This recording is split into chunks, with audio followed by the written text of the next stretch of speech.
آج کچھ اور صورتحال ڈیولپ ہو رہی ہے آہستہ آہستہ سے. اگر آپ آبزرو کریں انٹرنیشنل میڈیا اور آپ سوشل میڈیا یہ جو ایپس ہیں ان کو آپ اگر تھوڑا ایکسپلور کریں تو نظر آتی ہیں چیزیں کہ اب ایک کوئی تھوڑا سا ہلکا سا شفٹ آ رہا ہے ڈونلڈ ٹرمپ کی پالیسی میں. سمجھ نہیں آ رہا کہ پہلے لبنان اس سیز فائر میں تھا اور باقاعدہ وضاحت کے ساتھ تھا اور آفیشیلی یہ موقف تھا اور اس کے بعد اس کو نکال دیا گیا. اب کیوں نکالا گیا ہے لبنان کو اور کیا اس کے پیچھے عزائم ہیں یہ ہم جاننے کی کوشش کریں گے کیونکہ بہت سینسیٹیو ہے, بہت کرٹیکل اس وقت سٹیج ہے کیونکہ 10 کو کل سے مذاکرات بھی شروع ہیں. ڈاکٹر جمیل احمد صاحب نے مجھے جوائن کیا اور تھوڑے انڈیا کے معاملات پہ بھی بات کریں گے. جی کس نے جوائن کیا؟ ڈاکٹر صاحب السلام علیکم, گڈ مارننگ, کیسے ہیں آپ؟ وعلیکم السلام, very good morning to you as well. جی تھینک یو. ڈاکٹر صاحب مجھے بتائیں کہ ابھی ہم یہ فالو کر رہے ہیں ٹویٹر کو بھی, ایکس کو فالو کر رہے ہیں, ہم دیگر سائٹس کو بھی فالو کر رہے ہیں, اخبارات کو بھی, تو یہ کیا صورتحال آپ کو بھی تبدیل ہوتی ہوئی دکھائی دے رہی ہے اور ڈونلڈ ٹرمپ پھر سے وہ پریشر بلڈ کرنے کی کوشش کر رہے ہیں اور ڈکٹیٹ کرنا چاہ رہے ہیں کہ بس جو میں کہہ رہا ہوں ایران وہ مان لے ورنہ کانسیکوینس اور تھریٹس جاری ہیں؟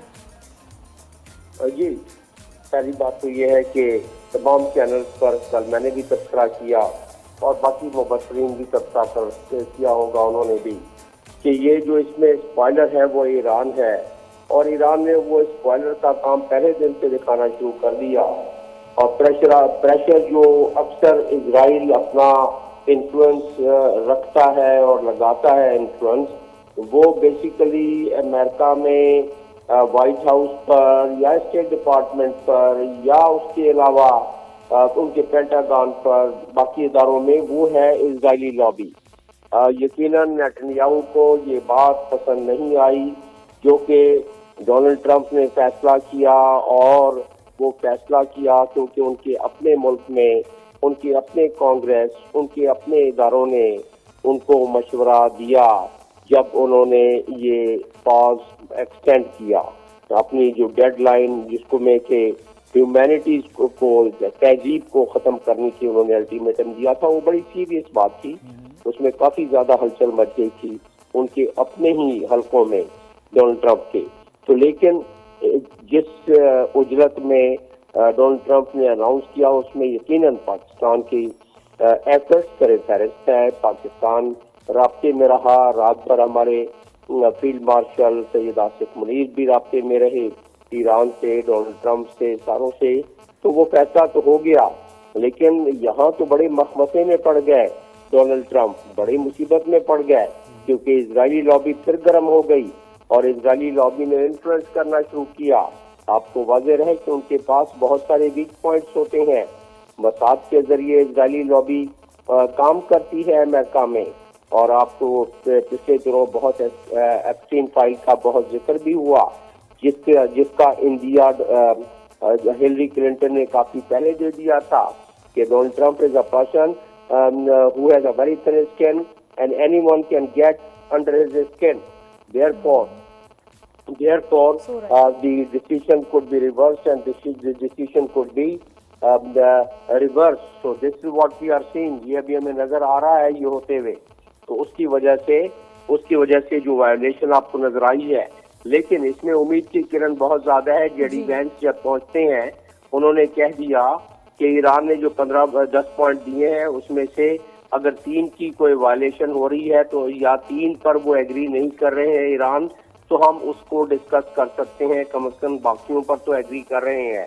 تو جے ڈی وینس ایک معتدل قسم کے شخصیت, ان کی پچھلے دنوں تلخ کلامی بھی ہوئی نیتنیاہو سے اور وہ لیک ہو کے امریکن میڈیا میں پہنچ گئی تلخ کلامی, اور وہ کیا تھی, اور ان کو یہی بتایا جا رہا تھا جے ڈی وینس کی طرف سے کہ آپ نے ڈونلڈ ٹرمپ کو بریفنگ دی کہ یہ 4-5 دن کی ایران مار ہے, 4-5 دن میں فیصلہ ہو جائے گا اور ہمیں زیادہ پرولونگ نہیں کرنا پڑے گا.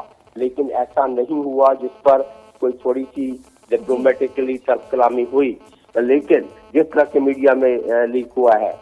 تو اب وہ ڈونلڈ ٹرمپ تشریف لا رہے ہیں, جب وہ آ جاتے ہیں کچھ آمنے سامنے جب بیٹھیں گے تو اس میں یقیناً جے ڈی وینس اپنا پریشر بڑھائیں گے اسرائیل پر. لبنان والی بات ایران نہیں مان رہا ہے. امید ہے کہ جے ڈی وینس اس پریشر کو اسرائیل کے لیکن یہ تاریخی موقع ہے کہ پاکستان اس کو ہوسٹ کر رہا ہے اس بڑے ایونٹ کو. ڈاکٹر صاحب تھوڑا سا بریفلی ذرا انڈیا کے بارے میں بھی بتائیے گا کہ وہاں بہت غصہ ہے کہ جو آپ کو بالی ووڈ فینٹیسی میں لوگوں کو دکھایا جا رہا ہے اس سے تو بالکل اپوزٹ ہے اصل دنیا, اور جو ان کی اپوزیشن ہے بہت زیادہ جو ہے ان کو کرٹیسائز کر رہی ہے مودی کی فارن پالیسیز کو, اور جو میڈیا ہے وہ الگ پریشان ہے, اور ان کو یقین نہیں آ رہا کہ پاکستان کو دنیا میں اتنی عزت کیوں مل رہی ہے, اور سخت پریشان ہیں وہ لوگ, وہ بہت غصے میں چیخ رہے ہیں. انڈیا میں ماتم مچا ہوا ہے جی یہ کہ انڈیا جس لحاظ سے اپنے فارن پالیسی کو کلیم کرتا تھا کہ ہماری آن بان شان, ہماری فارن آفس جو ہے وہ بہت مضبوط طریقے سے اپنی ایڈوانس کرتی ہے فارن پالیسی کو, لیکن ایسا نہیں ہوا. بی بی سی بھی یہی کہتا ہے کہ انڈیا جو ہے وہ ڈائیلاگس کو پاکستان کے ساتھ اوائڈ کر کے اجتناب کر کے ویک ہو گیا, یہ بی بی سی کہہ رہی ہے. اور بی بی سی نے یہ بھی رپورٹنگ کی کہ پاکستان کیونکہ متحرک رہا, انڈیا متحرک نہیں رہا, اس لیے گلوبل کانفلکٹ ریزولوشن میں پاکستان نمایاں ابھرا ہے.